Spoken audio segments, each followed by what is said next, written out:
Nous allons lire de l'Ancien Testament, du livre de l'Ancien Testament. Nous allons lire de Jérémie, Jérémie chapitre 2.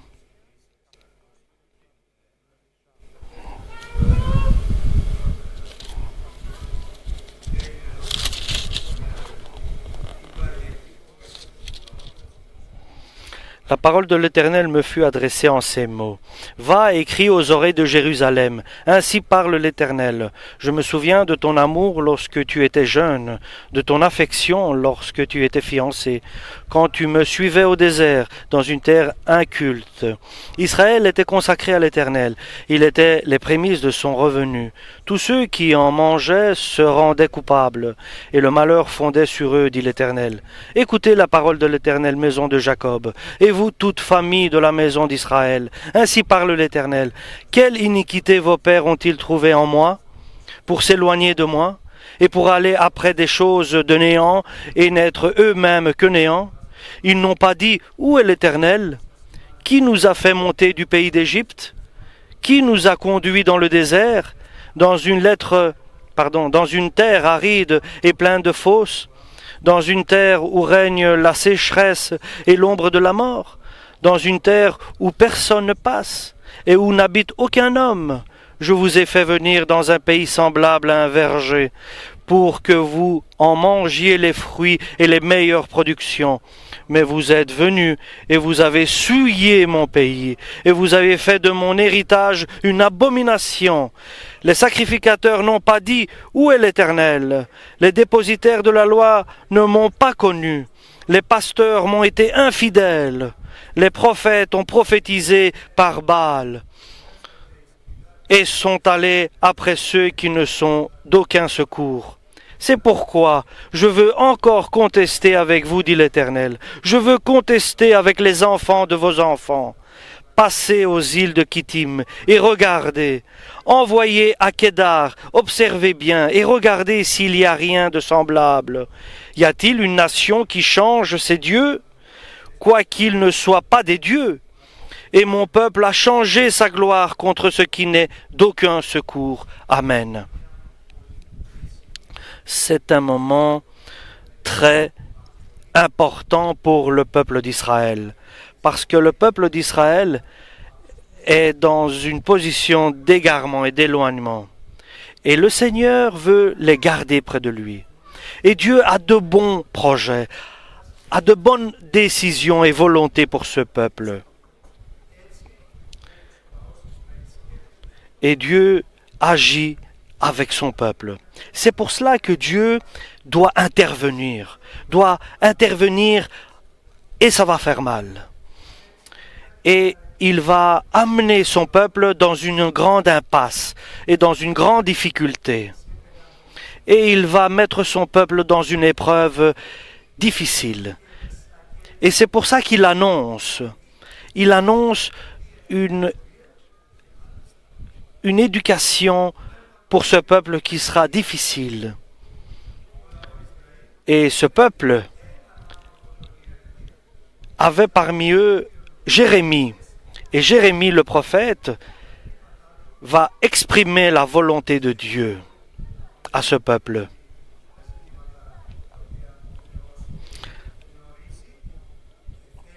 Et Dieu va donner à Jérémie les paroles qui vont être transmises à son peuple. Et Jérémie a été appelé quand il était jeune, avec une décision d'être au service de Dieu. Et son œuvre, l'œuvre de Jérémie, n'est pas comme le pense Jérémie, mais Dieu lui a dit, je t'ai appelé parce que tu iras seulement là où je t'enverrai et où je t'enverrai.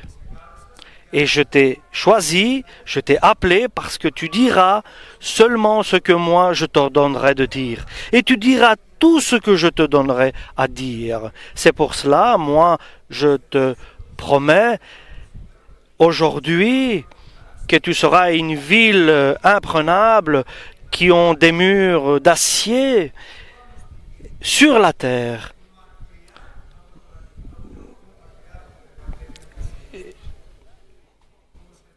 Et le moment est venu pour sa première mission, la première mission de Jérémie le prophète.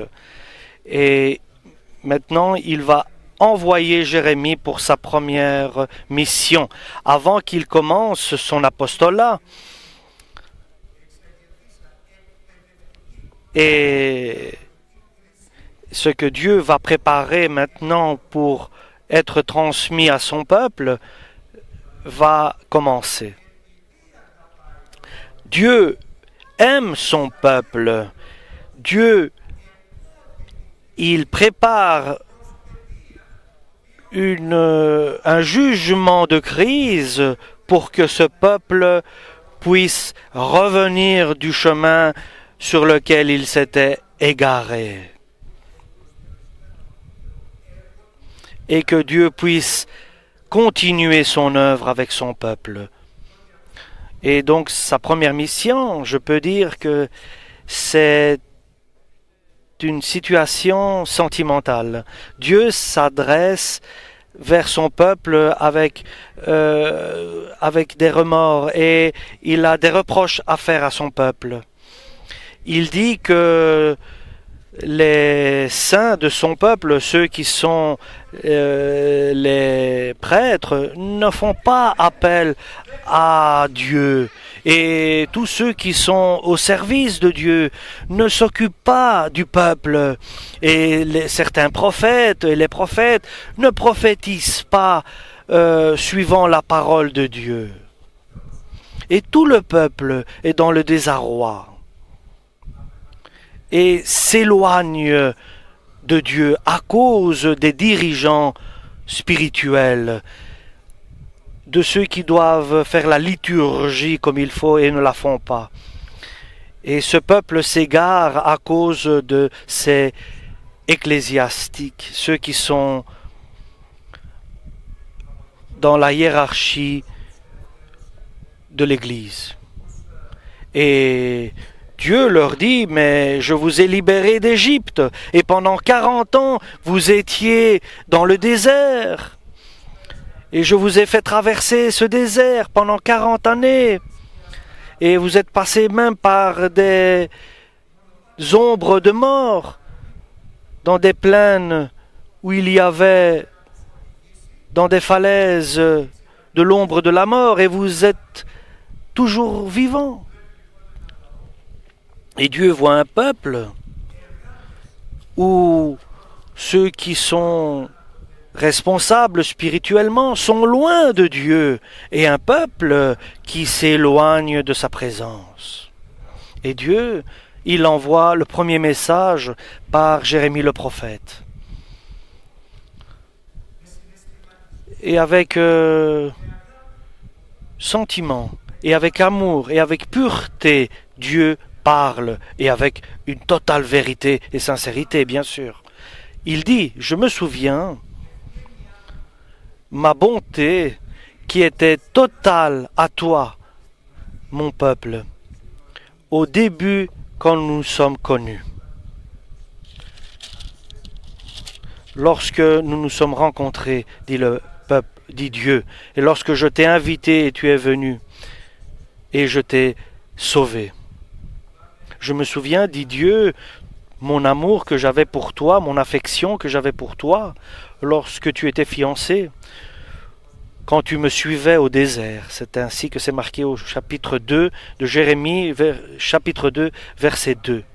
Donc Dieu dit, je me souviens de ma bonté que j'avais pour toi et mon amour que je portais pour toi, parce que tu me suivais au désert, dans une terre inculte, et tu n'avais pas de n'avais pas de reproches à faire, de remarques à faire. Avec joie, tu me suivais sans tristesse, et beaucoup d'amour tu avais pour moi. Et tu me suivais sans regarder ailleurs, parce que nous passions des endroits déserts et incultes.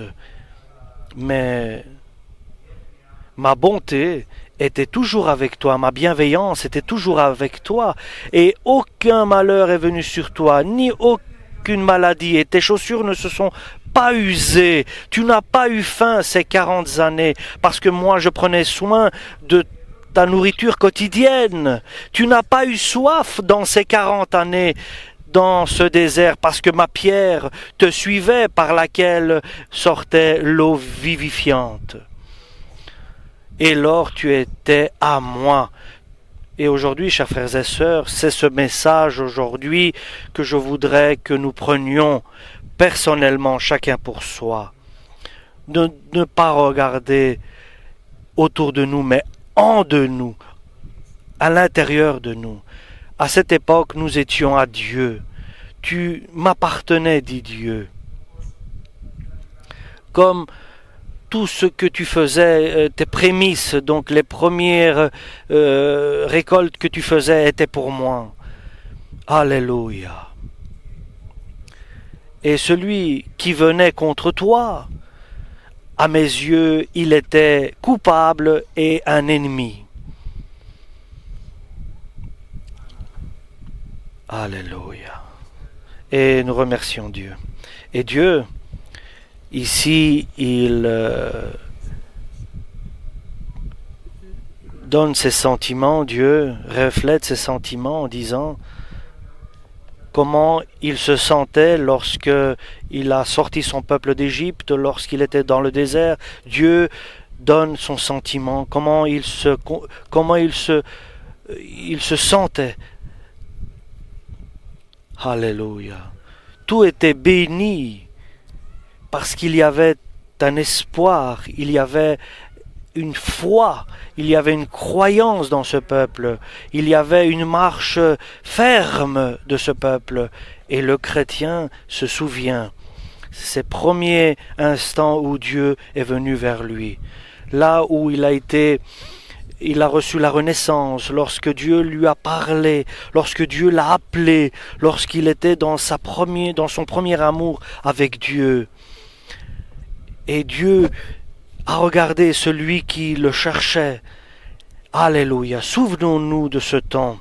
Souvenons-nous de ces premiers jours quand Dieu nous a appelés, lorsque notre cœur était rempli d'amour et de joie et de zèle et de volonté, alléluia, et d'ardeur pour Dieu. Mais nous savons que tout est entre les mains de Dieu. Alléluia. Et avec le temps qui est passé, les choses ont changé. Nous avons traversé une grande épreuve. Est-ce que notre foi va traverser les épreuves? Est-ce que notre espérance va rester après les épreuves? Est-ce que notre amour sera si ardente avec le passage des épreuves dans le temps? Parce que de cela dépend, seulement de cela dépend notre foi et notre obéissance à Dieu, et de notre espérance en Dieu, et seulement en Dieu et personne d'autre, et notre amour à Dieu. Et c'est la première des commandements, c'est le premier des commandements. Aime ton Dieu de tout ton cœur. Et nous voyons, et nous savons, je pense, comme je vous vois tous, chers frères et sœurs,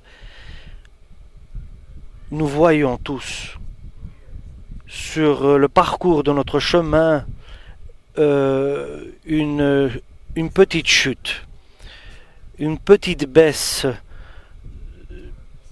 et nous pouvons dire que nous avons perdu cet amour du début et cette confiance que nous avions, cette totale confiance que nous avions en Dieu. Est-ce que notre confiance a diminué? Est-ce que notre amour a diminué? Nous devons nous poser la question, chers frères et sœurs. Nous ne sommes pas comme nous étions. Et Dieu est triste de cette situation. Et aujourd'hui, Dieu désire que nous puissions nous rappeler ce temps et de prier et de revenir comme nous étions, avec ce zèle, cette ardeur, cette volonté et cet amour qui débordait notre cœur, et de nous repentir le plus rapidement possible. Alléluia.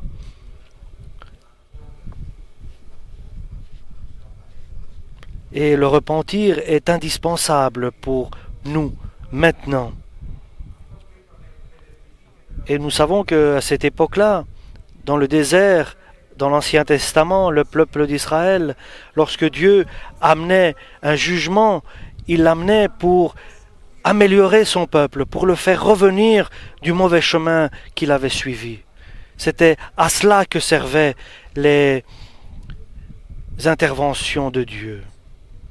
Et pour nous, aujourd'hui, devant nous, il y a une crise mondiale qui s'annonce devant nous. Une crise qui est venue dans notre pays, en Grèce, parce que dans peu de temps, nous ne savons pas comment les choses vont continuer et l'obscurité va sûrement couvrir ce pays et beaucoup de personnes partiront et ils perdront la grâce de Dieu dans des moments compliqués et difficiles parce que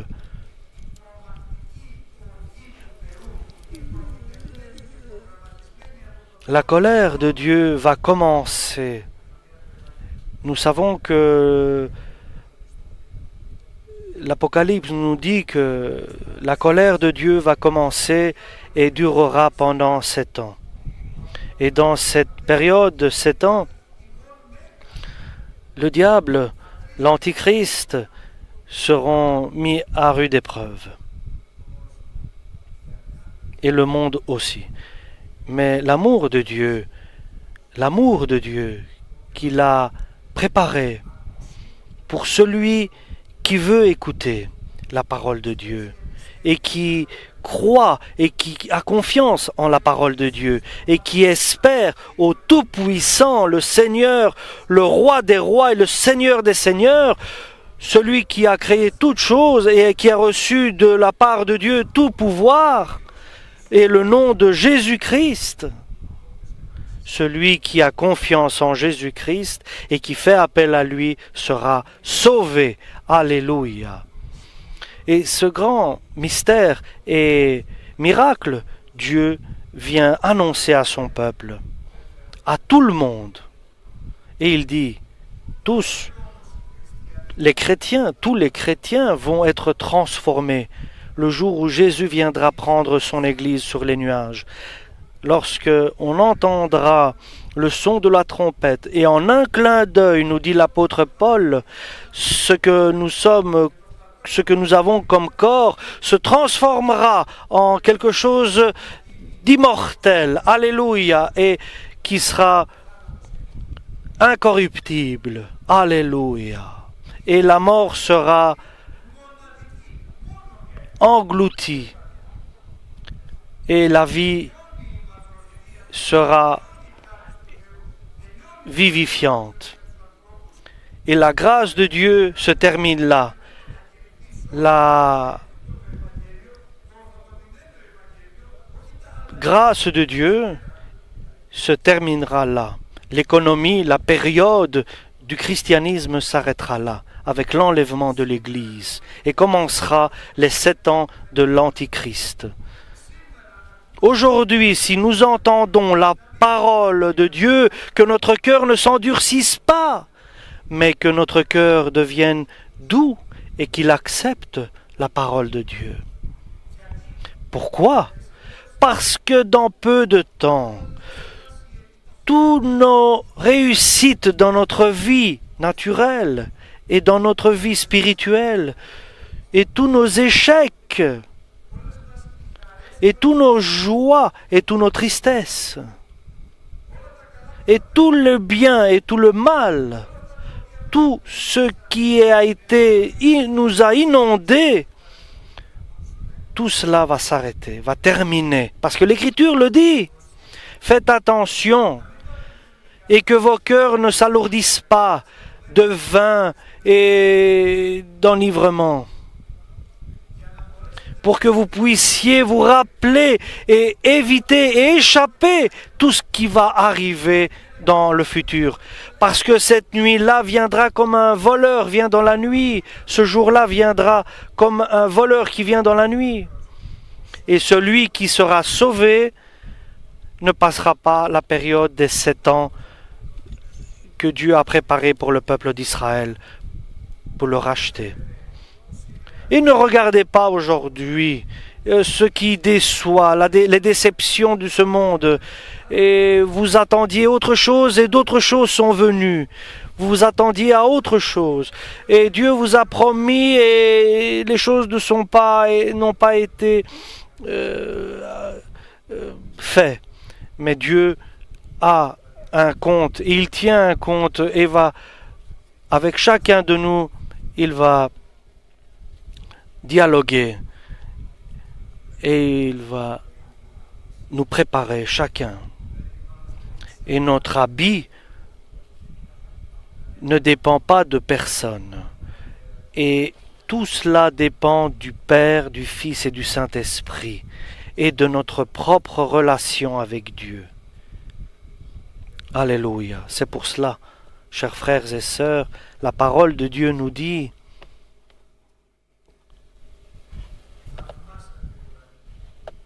soyez dans l'étonnement. Soyez dans l'étonnement, ciel et terre, puisque moi j'étais près de vous et que chacun pouvait venir se désaltérer. Mais vous avez tourné votre regard à gauche et à droite. Et je vais trouver un autre moyen de me désaltérer. Je vais creuser à gauche et à droite. Quelqu'un va venir avec moi, mais je vais moi-même creuser un puits et je vais moi-même le remplir d'eau pour que je puisse me désaltérer et assouvir ma soif. Et Dieu dit: pourquoi tu fais une grande erreur pareille? Pourquoi, chères sœurs et chers frères, tu fais une grande erreur? Il y a la source de la vie, de l'eau vivifiante. Il y a Jésus-Christ. Il y a cette source qui est infinie. Et toi, tu tournes ton regard vers un autre puits, dans ce qui est néant. Et tu cherches par tes propres forces et avec tes insensées pensées et les pensées insensées de ton cœur et les volontés insensées de ton cœur de vouloir te désaltérer de ta propre eau. Et cette eau qui n'est pas pure, et cette eau ne peut pas être tenue par le puits que tu as creusé. Tu essayes de toi-même, toute seule, tout seul, d'arriver à l'enlèvement de l'Église. Est-ce que tu essayes tout seul, toute seule, de plaire à Dieu, d'être agréable à Dieu, au lieu de faire comme quand tu as commencé et que tu recevais la bienveillance de Dieu et l'amour de Dieu parce que tu le suivais? Oui, tu le suivais sans être dans... Tu n'avais pas de reproches ni de remarques à faire en ce temps-là. Et par ton amour qui était rempli en toi, tu le suivais. Et maintenant, tu attends d'entendre le son de la trompette et de transformer. Bien sûr que non. Bien sûr que non. Si tu ne reviens pas à ton premier amour, si tu ne fais pas tes premières œuvres que tu faisais lorsque Dieu t'a appelé, tu ne seras pas enlevé au ciel.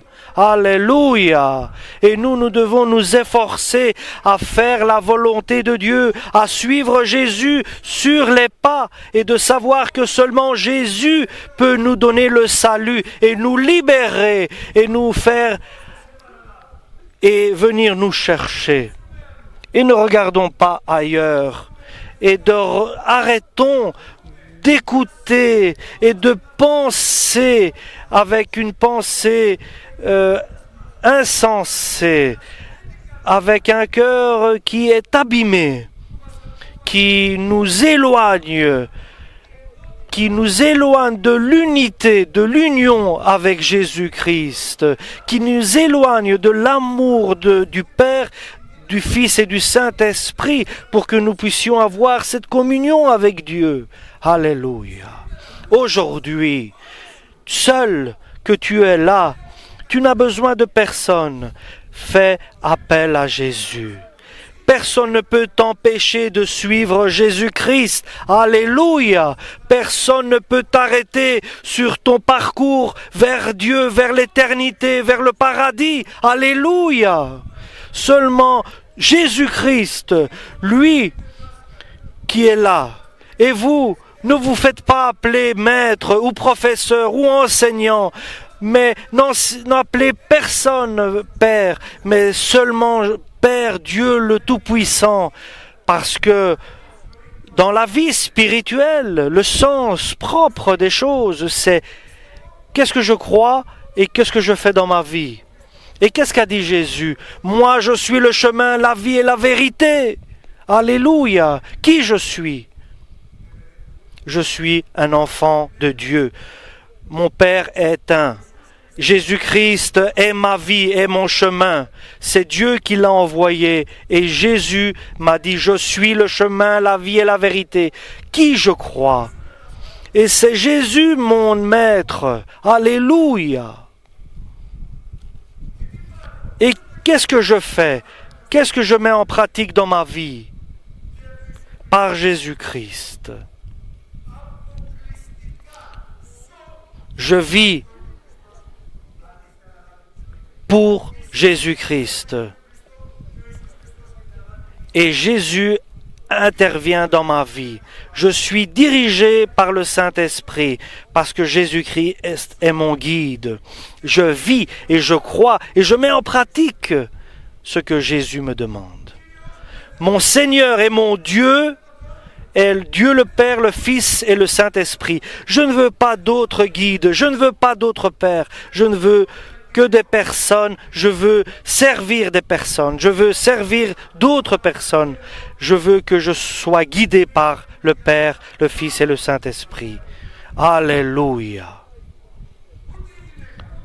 Ni ma femme, ni mon mari, ni mes frères, ni mes sœurs, ni ceux qui m'aiment ou qui m'aiment pas, personne ne peut m'empêcher de suivre Dieu et personne ne peut m'aider. Seulement Jésus-Christ peut m'aider à suivre son chemin et le suivre sans reproche, sans remords, sans avoir des remarques, mais avec amour, avec la bonté. Et c'est alors que nous recevrons la bienveillance de Dieu dans tous les détails de notre vie. Et tu recevras son amour. Dans chaque instant de ta vie, ton cœur sera rempli d'amour et de paix. Tu seras en paix avec Dieu et avec les hommes. Alléluia. Tu seras à lui, tu seras à lui, tu seras à lui. Alléluia. Et celui qui viendra contre toi tombera. Parce que Dieu te protégera. Il sera avec toi et personne ne pourra aller contre toi.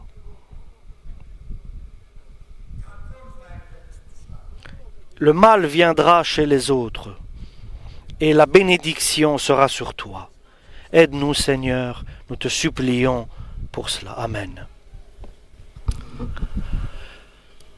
Alléluia.